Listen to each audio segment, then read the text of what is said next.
Hello, everybody. I'm Timothy Karsten with Global Galactics, and I have the great good fortune of having Alisa Gravitz from Green America and a dear friend of mine with me today. Hi, Alisa. Hello, Timothy. How are you there? Where are you today, my dear? I am in Washington, D.C. in my beautiful six-story up apartment with light all around and windows all around. It is just it's such a great place to be. And yourself, You're in your spot. I'm in my happy place, and I see you're there with Sparky. Yes, I've got Sparky right behind me. This is our plushie that's in development right now for Global Galactics. And yep, Sparks was with me, and he's listening, and he's excited that we're talking together. Alicia, Oh you know my goodness. Sparky. Well, over the years, I got to see Sparky many times. We went for walks together. What an amazing being Sparky is. What's memorable about the Sparks for you? What's memorable to me about Sparky is how much he loved you. He always had his eyes on you. And if your wonderful, lovely wife, Karina, was with us, he would go look back and forth, back and forth, back and forth. He was always keeping his eyes on his favorite human beings. Yes, he was incredibly devoted, and that's why I think part of the reason we all love canines and adore pets so much is of their devotion to us. And so, yes, Sparky was special, and our times together with you were special. And so Alicia, I want to start by asking you about what you were like as a 4-year-old or 5-year-old. What were you like? Well, what did you like, and what were you like? What were you into?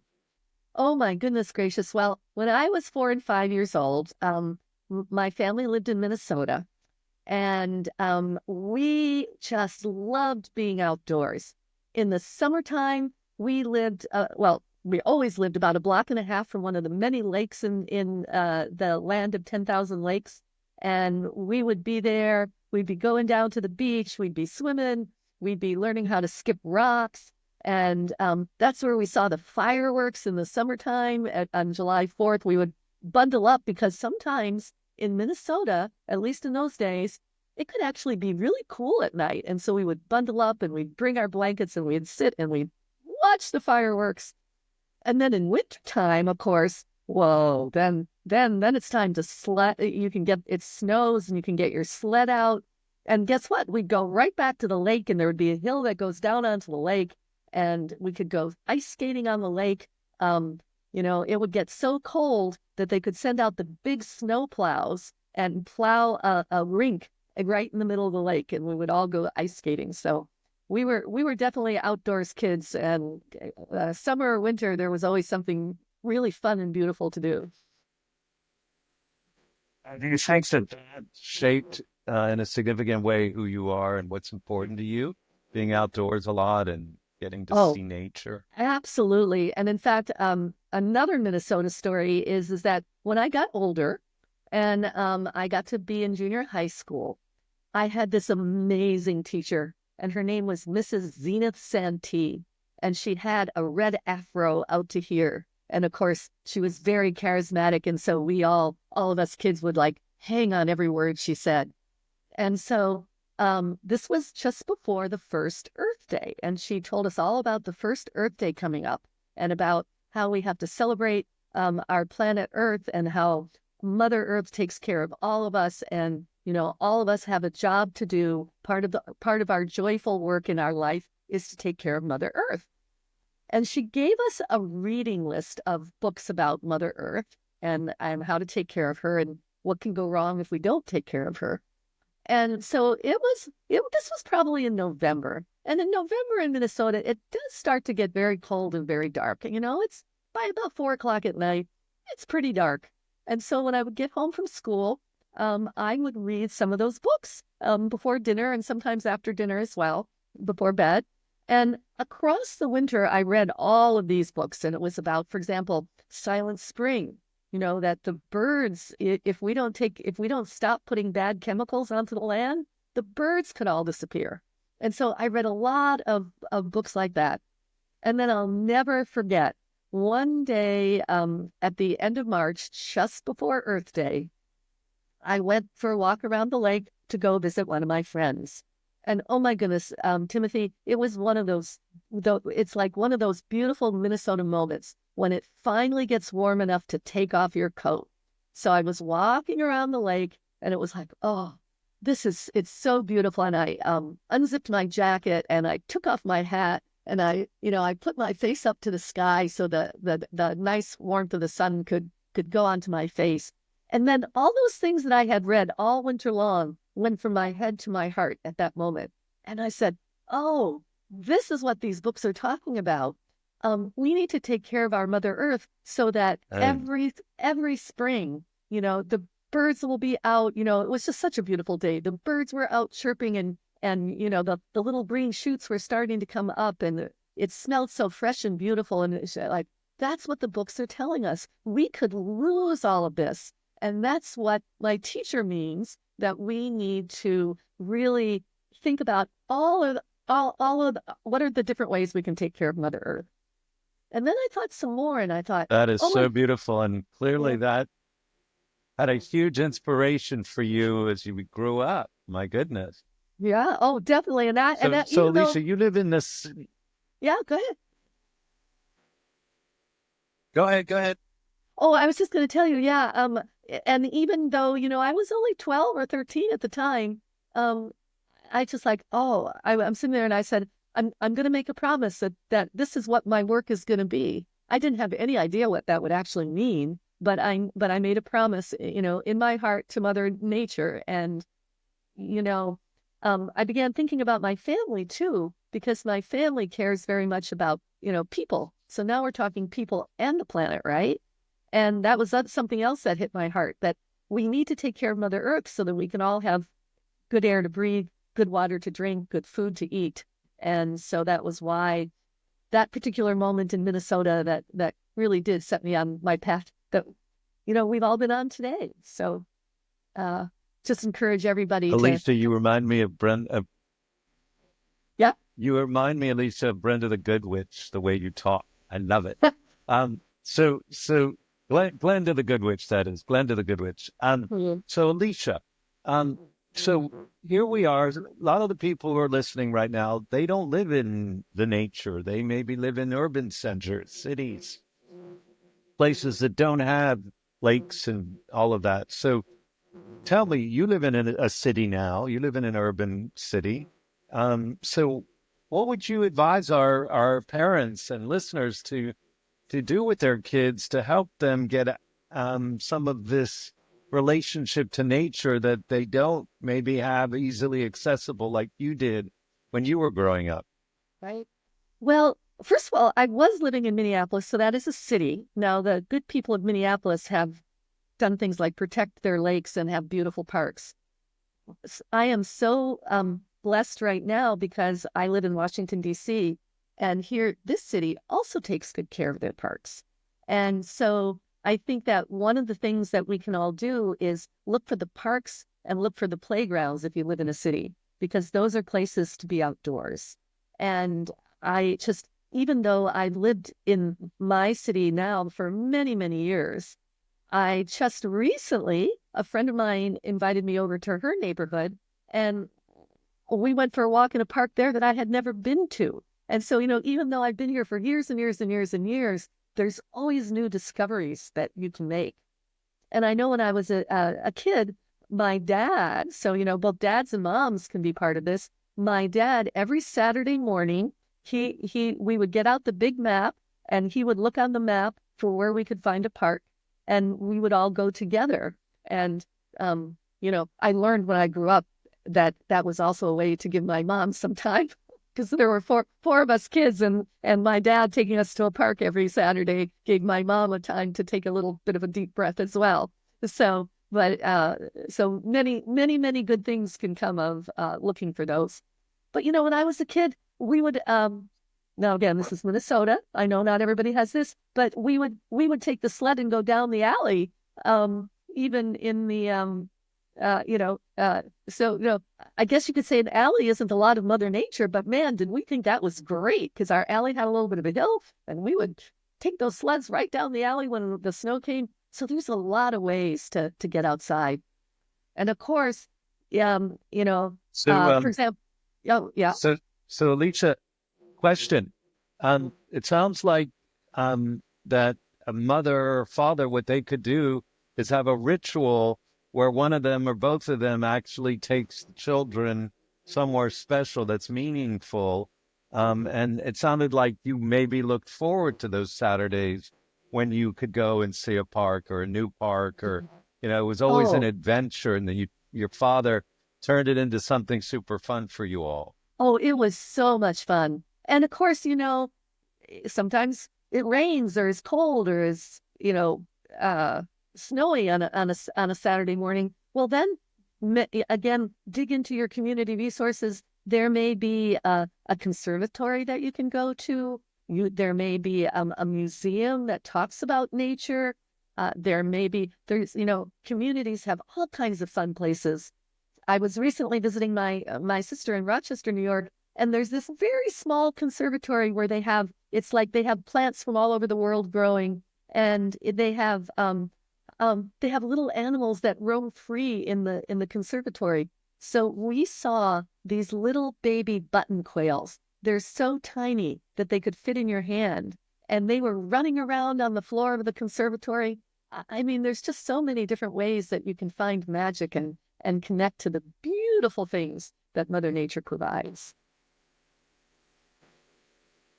Oh, Alicia, that is so sweet. And I know you're always looking for those special opportunities and surprise places. And I think that's part of how I've known you to be. You have this wonder about you. You love the wonder of life, what you can discover. You love the awesomeness, where that awe is that just gets you and reminds you of what's important. So I'd love for you to tell us a little bit about how you made that movement from your committing to Mother Earth when you were 12 years old to actually what you do today and how you've lived your life, because you live a very inspiring life. So would you share with us a little bit about that? Well, I certainly be happy to. And I also want to say all those things that Timothy just said about me. Well, I think that's why I'm such good friends with Timothy, because he's like that too. And I have to tell you, we've gone on, speaking of walks in nature, you and I have gone on many great walks over the years, because, when I would visit That is true. you would have your magic places to go. So that's another great thing that families can do. They can ask their aunts and their uncles and their friends, where do you go? Would you take me there too? So that's another really great thing. Yeah. So one of the things to your question about how did what we do as families and children are so important, because they do make these big impressions on your life. And once I started thinking about that, even as a 12-year-old, I started talking to my friends about, well, what could we do? And we decided the first thing that we did, we actually created a little group that we called Part of the Polluted Populace, PPP, because we didn't want anything to be polluted. And so we thought, well, what can we do? We're just kids. What can we do? And we thought, well, we can help with recycling. So we used to have, on a Saturday morning, once a month, there was a little shopping center in our neighborhood that said, shoot, kids, you can have a recycling event. And we would put up signs in the neighborhood to come and bring your recyclables in, maybe things you can't recycle at home. Nowadays, we have much better recycling in many of our communities. And we would have a recycling event. People would bring their things, and then we would spend the week, and our parents helped us, bringing those recycled things to different places. Like, for example, sometimes people would bring a stack of books, and we would find a used bookstore where we could take those books, and so those books could be recycled and go to somebody else. Or we would take them to a library, so the library could have those books. And so anyway, we really had fun with that. We thought about all the different things that we kids could do. And we would do like that lake I told you about. We would all get together, and again, we would put up notes in the community. Hey, everybody, come down on Saturday afternoon, and we're gonna pick up all the litter. And so we would have dozens and dozens of people coming from the community, and we would pick up all the litter. And so there were just lots of things that we could do, even as kids. And our parents helped us, but they let us do all the work so that we would learn how to do these things. And I learned a lot about, how do you encourage people to come and do stuff with you? And it was really great. So over the years, we did that. And that's definitely what you do today. It's what we do today. Definitely what we do today. Anyway, long story short, over the years, I had all these great experiences, and I met all these people. So when I finally got the chance to go to college, I studied environmental sciences, and I studied economics because guess what? How the economy is arranged, what you buy every day, looking for non-toxic products and products made out of recycled materials. All those things matter. So it's understanding science, and it's understanding a little bit about economies and business. And long story short, and guess what? Same thing. When I became a grown-up, a number of us said, there's something really powerful here about what you can do, what people can do every day with their families and in their homes to make their homes safer, to have food that's good for you and more delicious and is grown in a way that's good for the planet. All those things people want to learn about. So guess what? We did the same thing. I did the same thing that I did when I was 12, but when I was a grown-up. I got a bunch of friends together who, some of them had already had the same thought, and we started an organization called Green America. And what Green America does is it helps people find all these great things to do, find out what you can do in your home, how you can be green, even how to be green on a budget, so that you don't have to spend a lot of money, but you can still be green and you can have safe things in your home. And oh my goodness, we have a lot of young people now that one of the green tips is, guess what? Go to the thrift store, like my little jacket today and my little scarf today, and you can find things that, it's like recycling clothing. You can find clothing that people have worn before, but it doesn't cost very much money, and you can find great things. And we've had fashion shows of when people go to the thrift store and all the great fashion, how great they look. So lots of different things you can do in your family, with your kids and with your neighbors to really learn how to be green on a budget, so that, sometimes people say, oh, but it costs money to be green. Doesn't have to, not at all. And so Alisa, let me ask you this. That's a great point. And, I know a lot of friends who are parents, and at times they didn't have a lot of extra money, and they wanted to feed their kids healthy organic food, or food that was maybe not organic, but still was a little more expensive. And so how do you advise parents? What should they do? How do they, you said it's great that you've got tips on going green or living green on a budget. How does one get healthy food for their kids if it's really expensive for them to find that organic food, so to speak? Right. Well, it's all about the budgets and what your family's like. So I don't know what it's like in your family, but in my family, everybody loves Taco Tuesday. Well, guess what? Tacos, if you make tacos with beans and rice, getting a big bag of organic rice and a big bag of organic beans, and you learn how to cook those beans. Oh my goodness, that's a very inexpensive meal. And you get yourself some delicious, like, let's say it's summertime, and let's say you have a little garden, and we can talk about that in a minute too. Maybe you've grown some tomatoes, and maybe you've grown some green peppers, and, you can make yourself a really delicious Taco Tuesday, all organic, with lots of homegrown goodies. Very inexpensive, to do that. So, when you think about that, when you think about all the delicious combinations of rice and maybe some beans, very, low cost food, And then maybe what a thing a family could do is think about adventures around the world, and you could look up recipes online, for example, of like what kinds of meals do people make in different countries with rice and vegetables. And guess what? There's lots of different meals, and you can learn about people all over the world. And those meals with rice and vegetables as the main course, well, you know what? That's really healthy for you, and it can be really low cost for the family budget. So those are all kinds of adventures you can have with food. It can be, again, big bag of organic rice, a big bag of different kind, and you can explore different kinds of beans and lentils, and again, you could get a big bag of them. Many natural food stores, for example, you can buy in bulk, so keep those prices down. But a big bag of beans makes a lot of meals, and you can learn how to, for example, if you really want to go old-fashioned, you can learn how to use a pressure cooker to cook those beans. But many of us these days have things like hot pots, and you can cook those beans really quickly. You can go from scratch with the beans all the way to a meal in 20 minutes. And so, again, those are different ways that you can explore, you can learn, you can have really delicious meals, and you can do it on a budget. Awesome.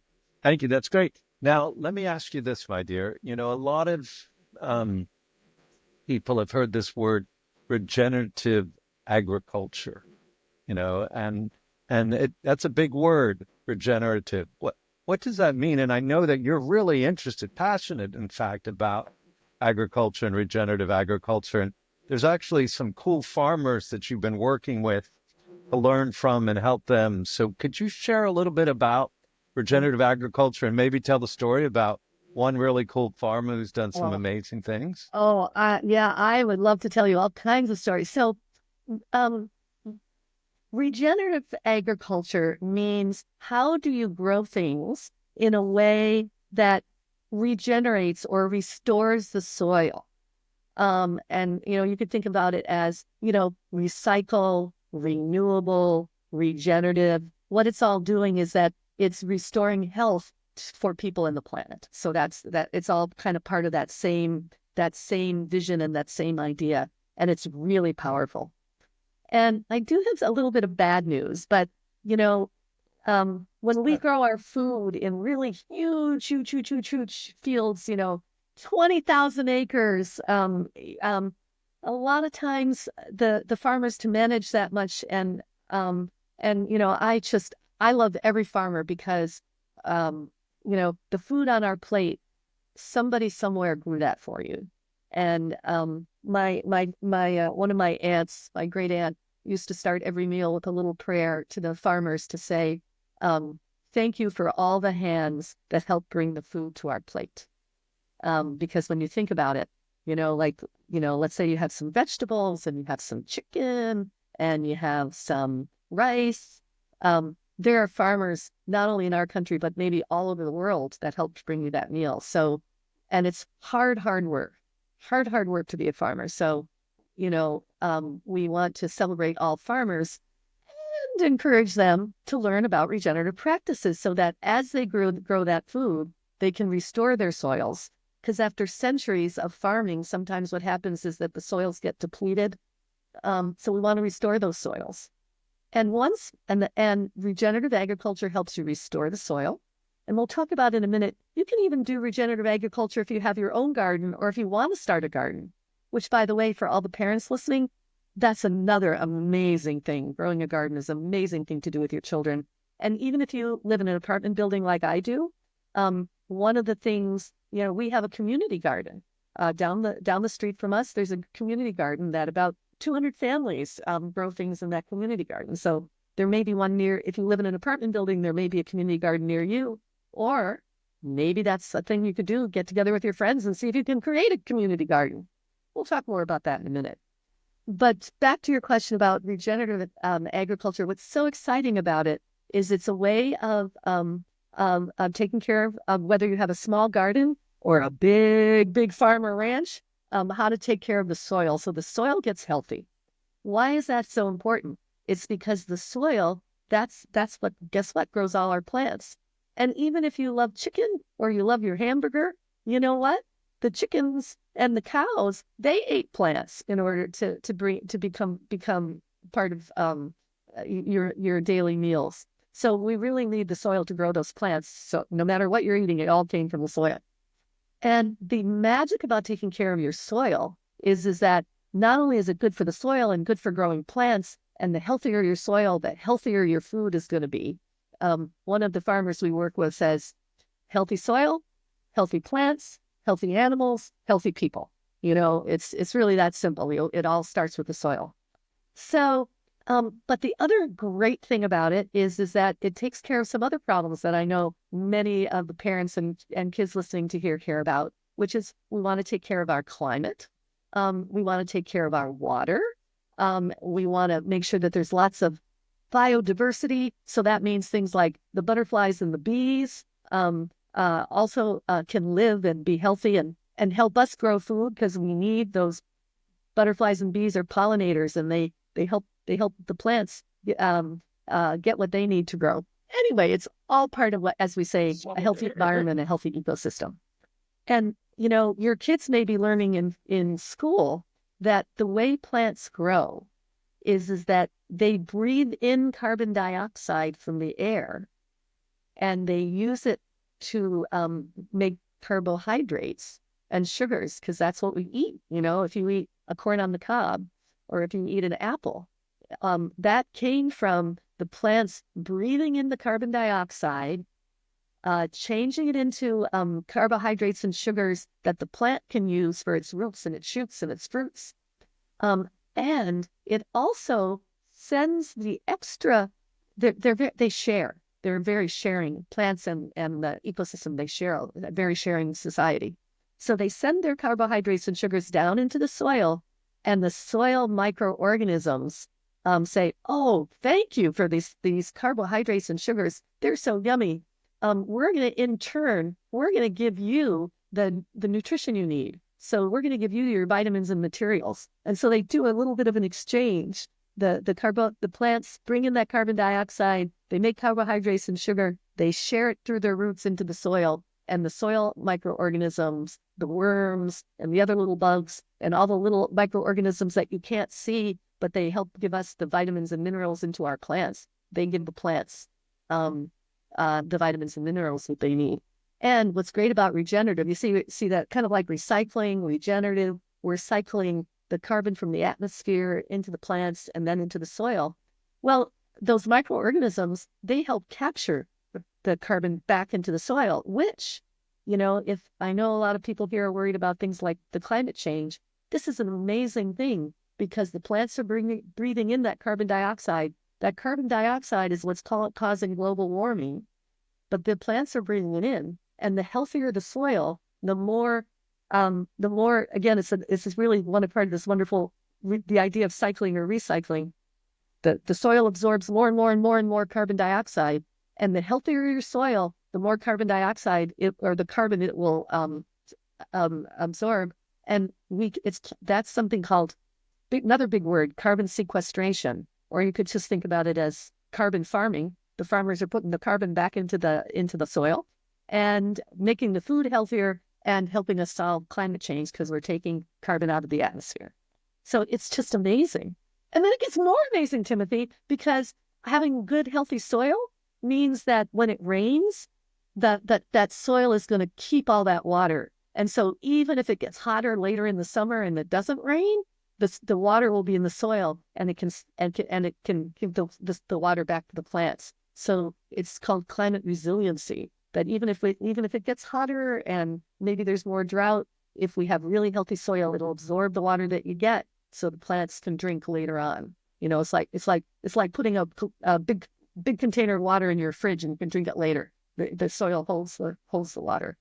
And then, of course, if the plants are healthier, the butterflies and the bees are healthier. So that means the food is going to get healthier. I mean, it's just, when you go to a regenerative farm, you don't have to be a farming expert. You just walk out there on the soil, and it's springy, and everything smells good, and the butterflies are all around. And you know that farm is really taking care of the soil and taking care of Mother Earth.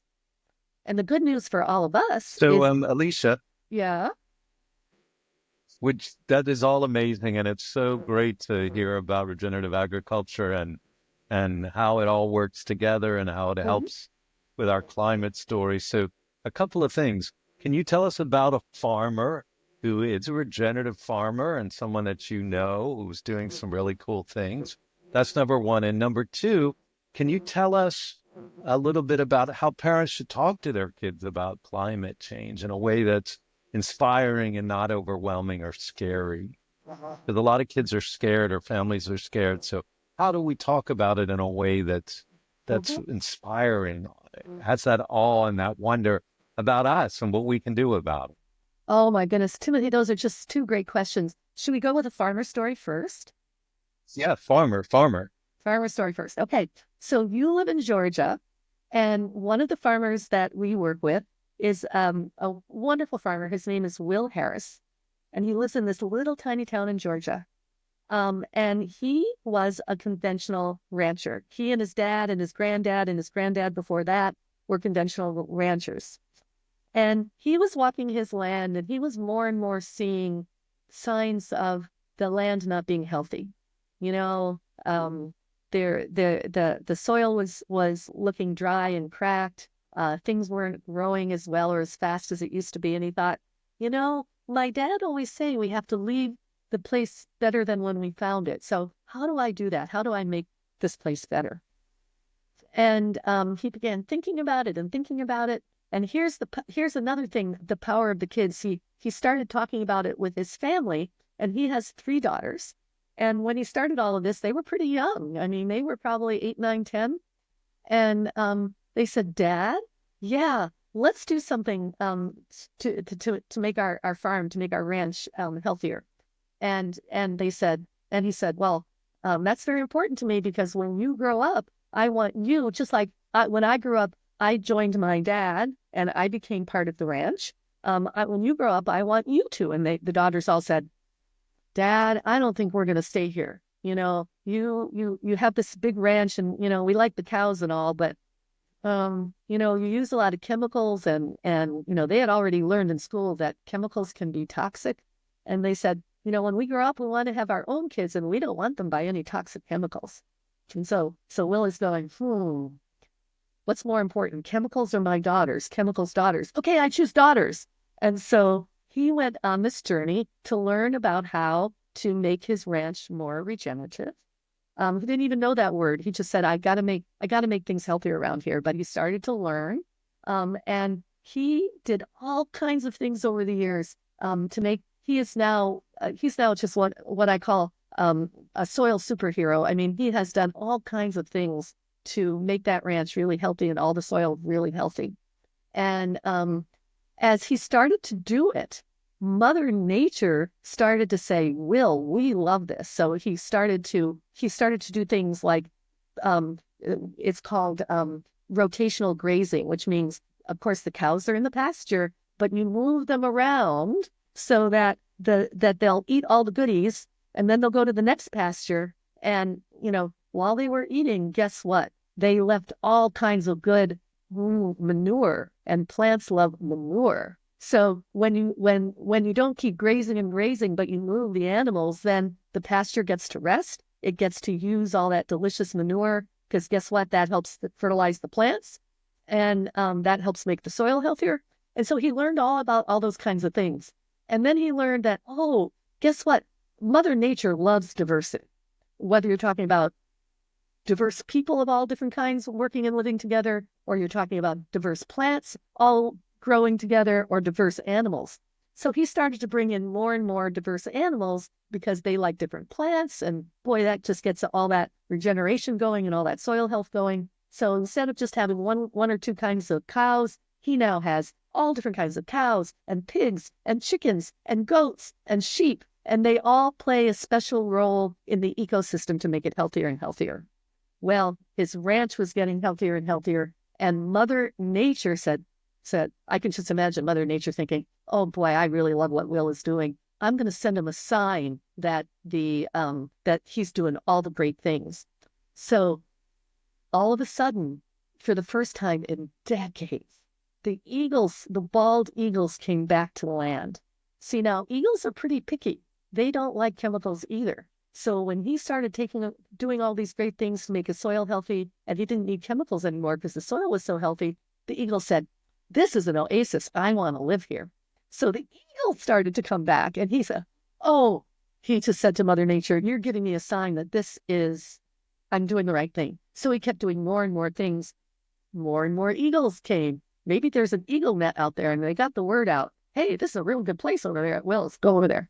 So, and guess what? This is really funny, Timothy. So he had so many eagles that, nature, it's a cycle of life.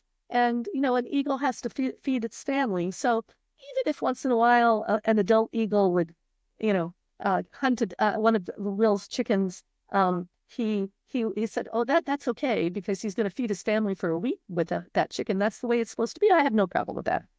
Well, when there was lots and lots of eagles and they had lots and lots of kids, and the kids grew up to be teenage eagles, and then they all had to learn how to hunt.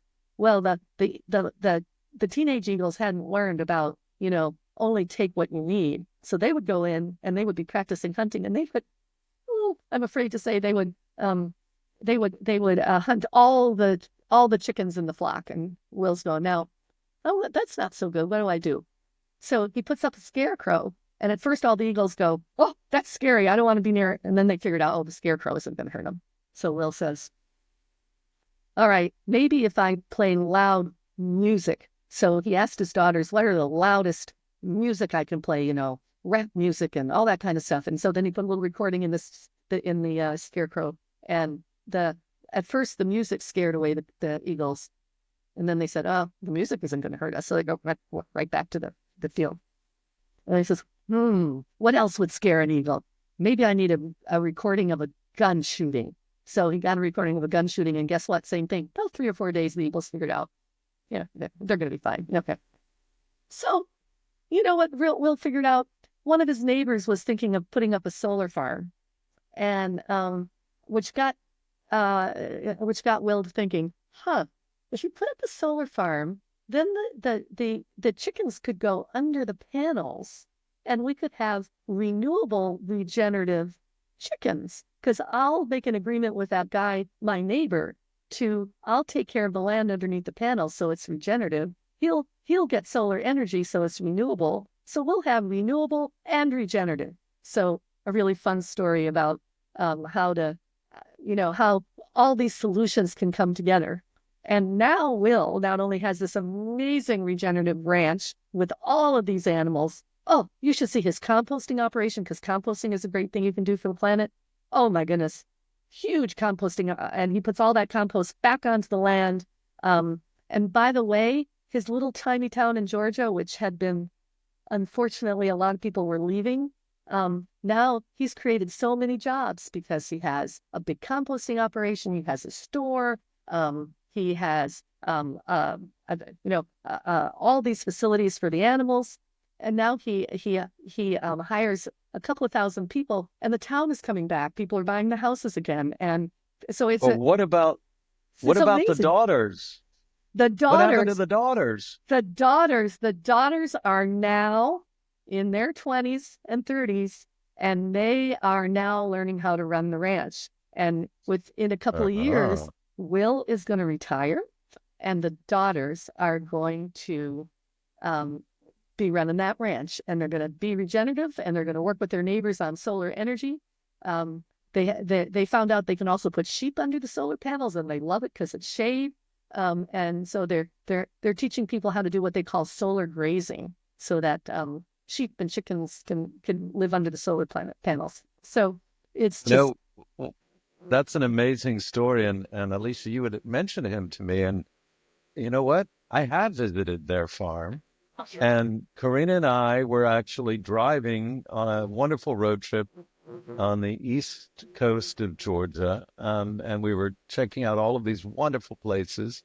And one of the places we wanted to go to was a wonderful Indian mound called the Kolomoki Mound. And we were driving there, and all of a sudden you see these signs on the road that says organic farm, organic farm, come and stop at our organic farm shop. And well, sure enough, Karina and I had to stop. Had So to stop. we pulled over and it was a beautiful day. And sure enough, we went into the store and we bought all these wonderful goodies. And I bought Will's book because Will's written a book. Yeah, Will has a And we wonderful gave book. it to a friend of ours who's an incredible farmer in our community. And so we have visited Will's farm and it is spectacular. It is And it's a spectacular. beautiful place. And it's actually worth the road trip for folks who want to go check out his farm and also go check out the Kolomoki Mounds, which are these old mounds that Native American tribes that they developed their technology of building these mounds from the Aztec Indians who built those huge pyramids and mounds in Mexico. So Right. Well, we and have that's, visited Will's. oh, that's really, and you know what? Regenerative agriculture goes all the way back to, it really honors the indigenous roots because the Native Americans in that lived in both North and South America, that was what their agriculture was. It was all what we would now call regenerative. And we've learned so much from them. People may have heard about the Three Sisters method of growing because you put the corn and the beans and the squash together, and they all contribute to different things to the soil, and the soil then contributes different things to them, and they grow really well together. So you get that great collaboration going, and then they make delicious, healthy food. Corn, beans, and squash. Well, what a healthy way to live. So part of when you think of regenerating and regenerative is to give honor to the ancestors that shared their wisdom and knowledge through all the generations, so that we could learn how to live better today. So I love that you did that. And by the way, your people might want to know, since we talked about Will, the name of his ranch is White Oak Pastures, and you're right, he's written a beautiful book, and that tells the story. And there's also a really great little video about him. It's called 100,000 Beating Hearts. And so it tells the story and you can see it. And let me tell you, if you actually go and visit like you did, Timothy, it's even better than the video. And the video is spectacular.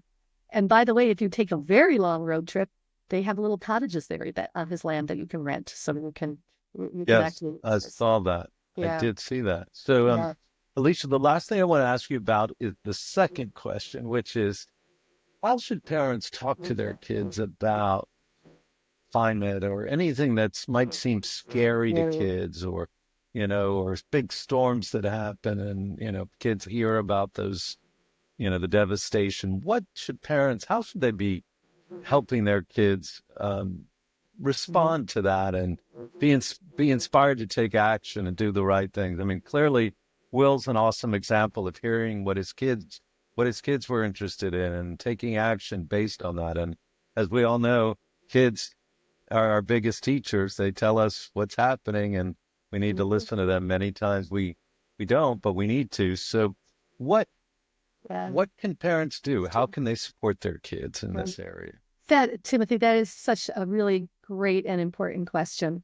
And you know what? Kids do worry. I remember this was a long time ago. But I remember one of the times I get the great opportunity to give talks about, what's going on with the climate and exactly what you're saying, Timothy. What can we all do? For example, like growing your own climate victory garden. Oh, Timothy, and I didn't finish that story. Let me take it just a second, because again, that's another thing that parents and kids can do together, is to grow your own garden and learn about the principles of regenerative agriculture. And our website at greenamerica.org, we have a whole section called Climate Victory Gardens, because our elders in World War II grew victory gardens to help the World War II effort. And so now our generations, both the parents and the kids, can grow climate victory gardens to help Mother Nature and help solve the climate problem. So in some ways, that's an answer to your question, because that's a very one of the things that's really important to do with your family, with your kids, when they're worried about the big problems, is to say, hey, this is something we can do to make a difference, growing a climate victory garden. And we have a couple of really great videos. There's one by Ron Finley, who's a rapper, and Rosario Dawson, that talks all about the principles of regenerative agriculture and how to do that in your garden. We have all kinds of great resources. So come on over to greenamerica.org and check those out.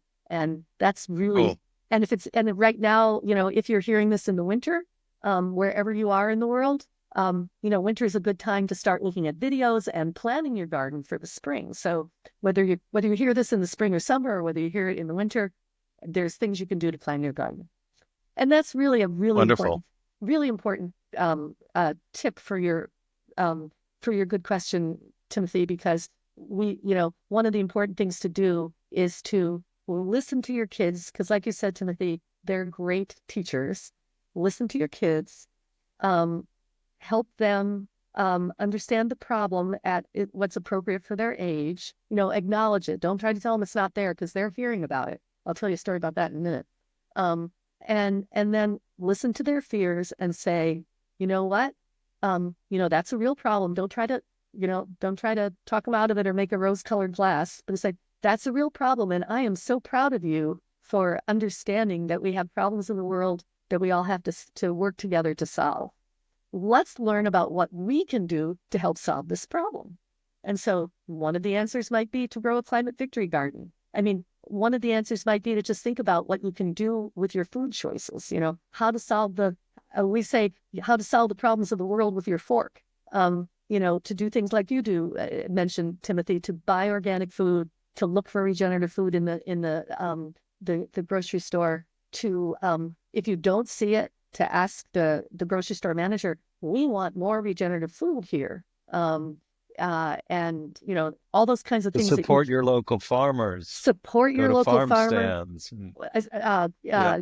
Your local farmer. If there's a farmer's market, you can maybe that's another project you could do, is start a garden at your school or at your church or your synagogue or your mosque. All of those things can contribute, and those are all things that are actions, for example, around food that you can take. But again, it's sort of listen to your kiddos, to hear what they're worried about, and be proud of them for thinking about people on the planet, and to say, all right, now what can we do together? And there are so many things to do together, based on what they love to do. So maybe it's a garden, maybe it's going out for a walk into a park, maybe it's becoming part of a cleanup and picking up litter. Maybe they're into recycling. Maybe once they learn about recycling, or maybe they're teaching their parents about recycling, because a lot of kids do.